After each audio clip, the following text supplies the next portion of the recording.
All right, guys, so I just want to go through really quickly how to make sure we're doing these argumentative paragraphs correctly. If you're watching this, you've struggled a little bit with it. This is just me walking through the exemplar.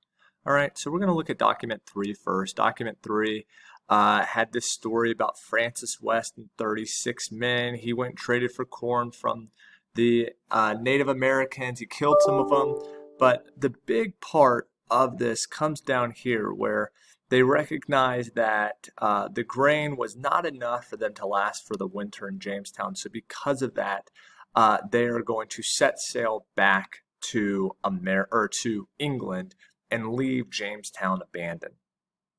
So the first thing you want to do when you're given a thesis is you just come up here and you read the causes of death in Jamestown that the thesis states. So the major causes for death in Jamestown were due to greed and betrayal from fellow colonists, poor water supply, or too few men with proper skills.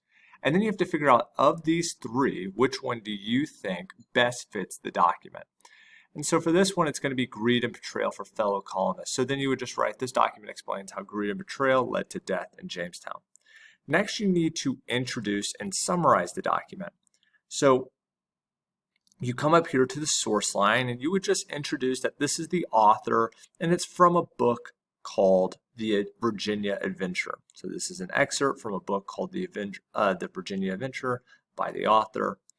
And then what you want to do is you want to give a good summary. Don't quote. And some of you guys just started to quote at the very end by saying things like, you know, the colonists were left to the Indians and to God. What does that mean? You need to tell me. So I wrote, the excerpt is about a captain named Francis West. West and his men traveled to trade for corn with Native Americans, but ended up sailing home with the corn instead of returning to Jamestown.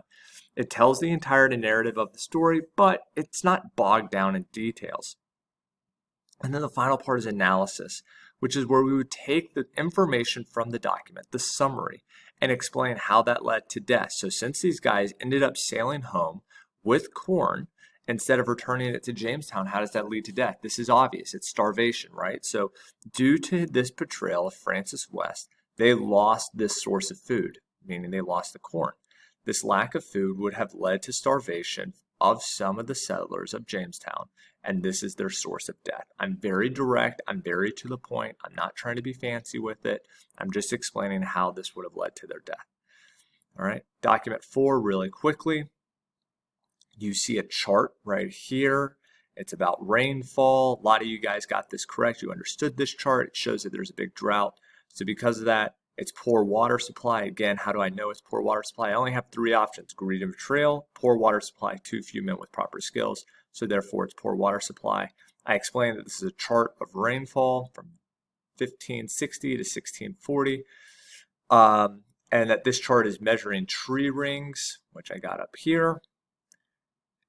And it's going to show that at the start of Jamestown, there was a big drought, right? So how does drought lead to death? Very easy. This chart shows that it would lead to be difficult to grow crops and have drinkable water. The lack of crops would lead to starvation and drinkable water dehydration, both which would lead to colonists dying. If you did something like that, it's perfect. Hopefully this helps and you'll be able to do it better next time if you struggle.